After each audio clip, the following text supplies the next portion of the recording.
السلام عليكم.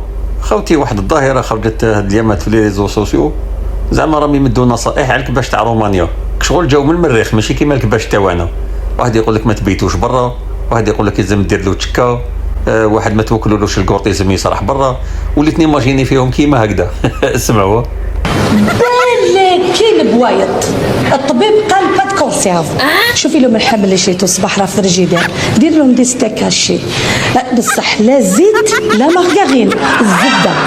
نعمي ما تنسيش تاخدي لهم الدوش، خدي لهم الدوش قبل بالبان موسون بالشامبوان ونشفي لهم بالسيشوار، بالك تخليهم يخرجوا للبالكون يقعد يضربهم البرد. يا عمري على اللي كانوا يشتوي نموت عليهم. اسمعي ما تنسيش تحطيهم فوق الزربيه بعد الدوش، وفتحي لهم التلفزيون، دير لهم كاسيت تاع ميكي، يموتوا على ميكي. ياك وايدهم. اسمعي ومن بعد حطي لهم لي ستيك فوق الزربيه وعطيهم ياكلوا.